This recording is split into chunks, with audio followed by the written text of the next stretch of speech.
3 और फिर a2 1 और ये माइनस का 1।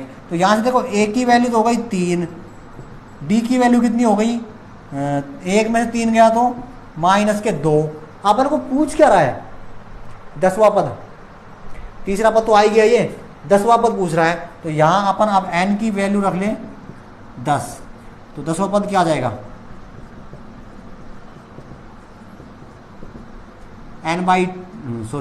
a प्लस a की वैल्यू कितनी है 3, n की वैल्यू 10 माइनस 1 और d की वैल्यू कितनी है माइनस के 2।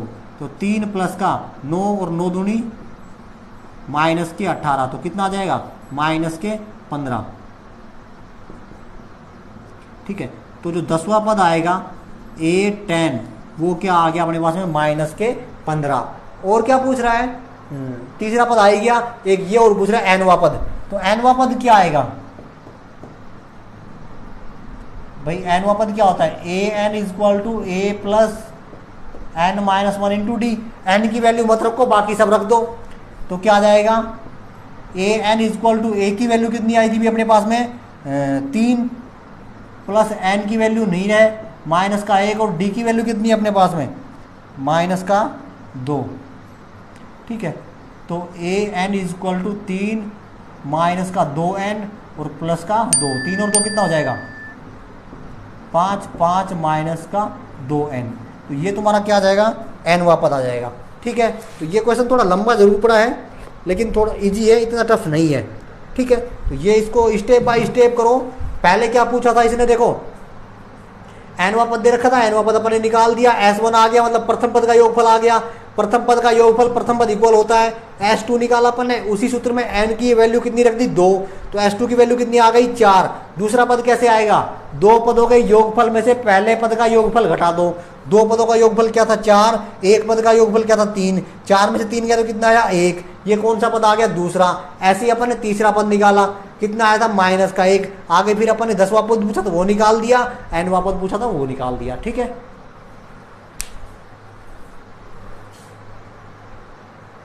देखो क्वेश्चन नंबर 19, एग्जाम्पल नंबर 19, 250 से 1000 तक 3 से भाज्य प्राकृत संख्याओं का योगफल ज्ञात कीजिए। ऐसे क्वेश्चन अपन ने किए हैं, लेकिन अब की बार यहाँ पे योगफल पूछ रहा है। कहाँ से कहाँ तक, 250 से और कहाँ तक 1000 तक। पहले नंबर को वही चाहिए, n की वैल्यू चाहिए, कितने पद होंगे वो निकालेंगे। n की वैल्यू अपन ऐसे क्वेश्चन में निकाल चुके पहले। किससे भाज्य पूछ रहा है, 3 से भाज्य, तो अपन को वो संख्या निकालनी जिनमें 3 का भाग जाता है। इसमें जाएगा 251, 252 और लास्ट में क्या आ गया 1000। देखो 3 8 24, एक बचेगा 10, इसमें 11 बचेंगे, इसमें कितने बचेंगे 12। तो इन दो में नहीं जाएगा, इसमें चल जाएगा भाग। तो पहला जो पद हो जाएगा वो हो जाएगा 252, तो अगला इसमें 3 ऐड कर दो 255, और लास्ट में बताइए कौन सा होगा 999। ये वो संख्या होंगी जिनमें 3 का भाग पूरा पूरा जाएगा। ठीक है, तो यहाँ से अपने पास में a की वैल्यू कितनी हो गई 252, d की वैल्यू कितनी हो गई 3, और ये क्या हो जाएगा 999 an। अपन को n की वैल्यू चाहिए, an वाले फॉर्मूला में आ जाओ।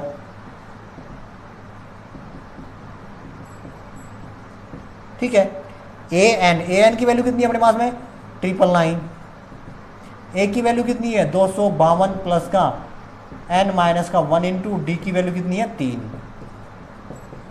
252 प्लस का 3n और माइनस का 3, और ये क्या आ गया 999।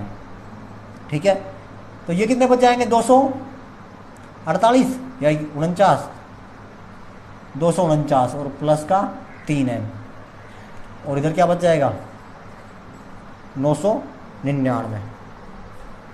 इसको घटाओ, यहाँ तो क्या बचेगा तुम्हारा 3n, ये आ जाएगा तुम्हारा 999 माइनस का 249 बराबर 3n। कितना बचेगा ये 750। भाई 49 तो ऊपर घटा दो, 200 और कम करो, तो 950 थे 850, 750, 750 तो क्या आया था ये 3n इक्वल टू 999 माइनस का 249 और 3n इक्वल टू 750, और n की वैल्यू निकालोगे 750 भाग में 3, 3 दूनी 6 और 3 पंजे 15, एन की वैल्यू आ गई 250। अब अपन को एन पदों का योगफल चाहिए, यानी कि 250 पदों का योगफल।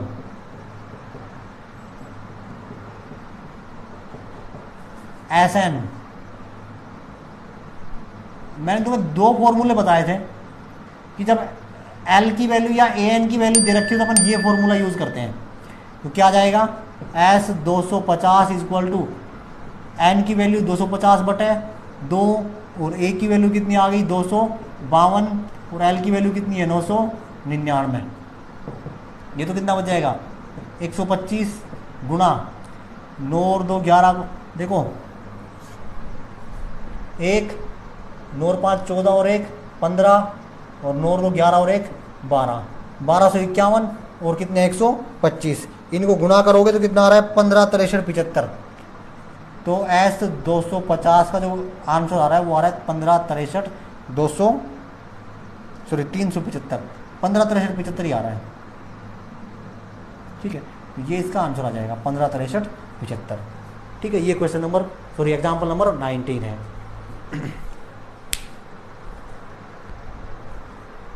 देखो भाई एग्जाम्पल नंबर 20 और इस 5.3 से पहले का लास्ट एग्जाम्पल है। बढ़िया एग्जाम्पल है, थोड़ा सा ट्रिकी है और थोड़ा कॉमन सेंस का भी है, बाकी इसमें है कुछ भी नहीं। देखो एक सीढ़ी के क्रमागत डंडे 25 सेंटीमीटर की दूरी पर है। एक सीढ़ी है, उसके जो डंडे लगे हुए हैं वो डंडे 25-25 सेंटीमीटर की दूरी के ऊपर लगे हैं। डंडों की लंबाई एक समान रूप से घटती है, मतलब क्या होगी कि या तो बढ़ती चली जाएगी या क्या होगी चौड़ी कम होती चली जाएगी। तो जो से जैसे उनकी लंबाई घटती या बढ़ती है वो एक समान रूप से या तो घटती है या एक समान रूप से बढ़ती है। अपन ऊपर जाएंगे तो क्या होगी घटेगी, नीचे जाएंगे तो क्या होगी बढ़ेगी। तो एक समान रूप से मतलब वो समांतर श्रेणी का रोल ले रहे हैं। 25 डंड सबसे ऊपरी वाले डंडे की लंबाई 25 सेंटीमीटर है। जो सबसे ऊपर टॉप में जो डंडा है उसकी जो लंबाई है वो कितनी है, जो ऐसे लगा हुआ डंडा उसकी लंबाई 25 सेंटीमीटर है। और सबसे निचले डंडे की लंबाई कितनी है 45 सेंटीमीटर। ये रहा सबसे निचले डंडे की लंबाई जो है वो कितनी है 45 सेंटीमीटर और सबसे ऊपर वाले डंडे की जो लंबाई है वो कितनी है 25 सेंटीमीटर। निचले डंडे के बीच की दूरी देखो, यदि ऊपरी और निचले डंडे के बीच की दूरी 2.5 मीटर है तो डंडों को बनाने के लिए कितनी लंबाई की लकड़ी की आवश्यकता होगी। ठीक है, देखो अपन को यहां पे डंडे चाहिए, डंडों की संख्या चाहिए। तो सबसे पहले तो अपन को दे रखा है वो देख लो, ओम हरिओम। सॉल्यूशन कि सीढ़ी के क्रमागत डंडे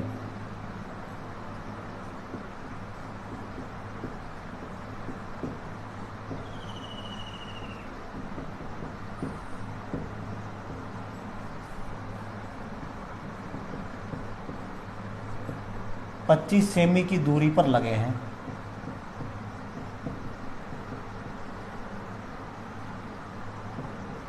ठीक है, अब देखो फिर क्या कह रहा है तथा सबसे निचले डंडे की लंबाई कितनी है 45 सेंटीमीटर तथा सबसे ऊपरी वाले डंडे की लंबाई कितनी है 25 सेंटीमीटर।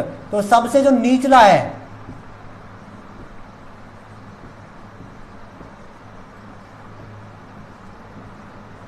इसको अपन A1 मान लेते हैं और ये अपना क्या हो गया 45 सेंटीमीटर।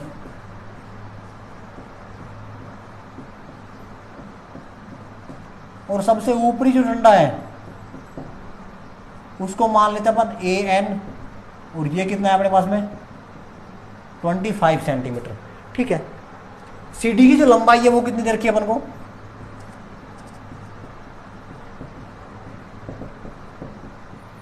2.5 मीटर यानी कि 250 सेंटीमीटर।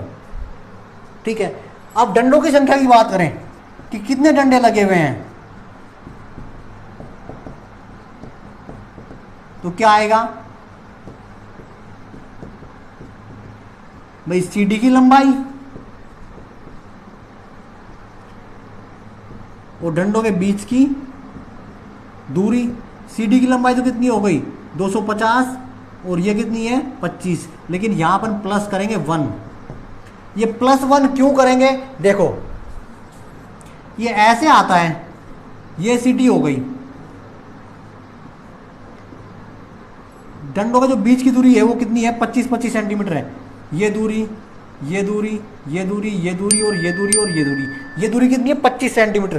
तो देखो 25 सेंटीमीटर ये हो गई और 25 सेंटीमीटर ये हो गई, ना तो इसके ऊपर कोई डंडा है और ना ही इसके ऊपर कोई डंडा है। अगर बेसिकली नॉर्मल सेंस की बात करें तो अपन जो मैथमेटिकल कैलकुलेशन करेंगे तो फिर मान लो इस सीटी को अपन घुमा के ऐसे जोड़ लें, ठीक है, ऐसे घुमा, इस सीटी को अपन यूं करके जोड़ लें तो फिर ये जो दूरी आएगी भाई, जब ये दो दूरियां जुड़ेंगी, ये दूरी भी यहां प्लस जाएगी और ये दूरी भी यहां प्लस जाएगी, तो बीच में कहीं ना कहीं एक दूरी ऐसी आ जाएगी अपने पास में जिसके मध्य की दूरी क्या होगी, 50 सेंटीमीटर। कितनी होगी, 50 सेंटीमीटर। भाई इस सीटी को अपन ऐसे करते हैं और इस सीटी को मोड़ लेते हैं, यूं मोड़ के, और इसको यूं मिला देते हैं, इसके दोनों साइड के जो पाए हैं अपन उनको मिला देते हैं, तो 25 सेंटीमीटर ये वाली और 25 सेंटीमीटर ये वाली। मतलब जब ये सीटी ऐसे जुड़ जाएगी तो इसके बीच में कहीं ना कहीं एक गैप ऐसा आएगा जहां अपन को दूरी कितनी मिल जाएगी, 50 सेंटीमीटर। बेसिकली अपन जो डंडे हैं उनके मध्य गैप कितना मान रहे हैं, 25 सेंटीमीटर का। तो यहाँ पे भी एक डंडा लगना चाहिए, बेसिकली यहाँ पे लगना चाहिए। तो वो जो अपन 1 प्लस कर रहे हैं ना, वो इस वजह से प्लस कर रहे हैं, ठीक है। तो यहां से कितना आ जाएगा अपने पास में, 10 और प्लस का 1, तो क्या आ गया, 11। तो डंडों की संख्या जो आ गई,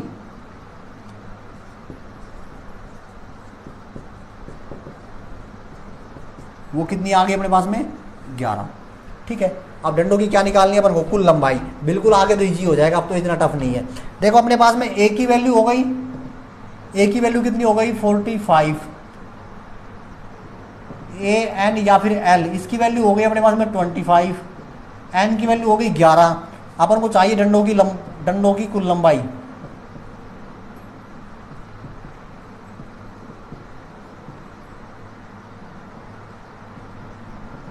क्या आएगा, S n is equal to n/2 into a plus L.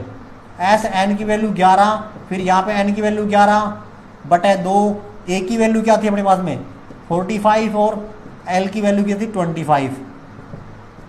तो 11/2 और 25, 50 और 20 कितने हो जाएंगे, 70, 2 एकम 2 और 35 दूनी 70, 11 पंजे 55, 11 तिया 33 और 5 38।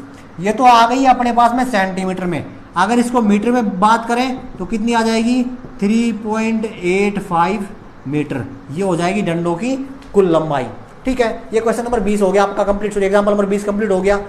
तो 5.3 जो है उससे पहले के जितने भी एग्जाम्पल थे, या फिर ये कहीं इसके बाद एग्जाम्पल अपन को नहीं मिलेंगे शायद, तो एग्जाम्पल जितने भी है वो सारे के सारे कंप्लीट हो गए। वीडियो अगर अच्छी लग रही है तो इसको लाइक करो, शेयर करते रहो, और अब तक भी अगर आपने हमारे चैनल को सब्सक्राइब नहीं किया है तो चैनल को सब्सक्राइब कर लो। और हाँ एक बात और, जल्द ही मैं आपको क्लास 11th का जो मैथ है, नया सिलेबस जो आया है NCERT, उसको स्टार्ट कराने वाला हूँ जल्द ही। उसकी वीडियो आपको मिल जाएंगी एक नए लुक में, एक नए अंदाज में, ठीक है। तो उसको भी जरूर देखिएगा। जो बच्चे 11th और 12th की तैयारी कर रहे हैं उनके लिए भी जल्दी से वीडियो आने वाली है, ठीक है। तो हमारे चैनल पर रेगुलर बने रहिए, लगातार विजिट करते रहिए, लाइक शेयर सब्सक्राइब करते रहिए, और चैनल को दोस्तों को बोलिए कि चैनल को सब्सक्राइब कर दे। उससे हमारे चैनल पे आप रेगुलर विजिट करते रहेंगे, इसका हमें एक अनुभव होता रहेगा कि आप हमारे चैनल पे रेगुलर विजिट कर रहे हैं, ठीक है। तो बने रहिए चैनल पे। वीडियो में जो भी आपको दिक्कतें आ रही है या फिर जो भी सॉल्यूशन आपको समझ में नहीं आया, उसको नीचे जाके कमेंट कर दीजिए,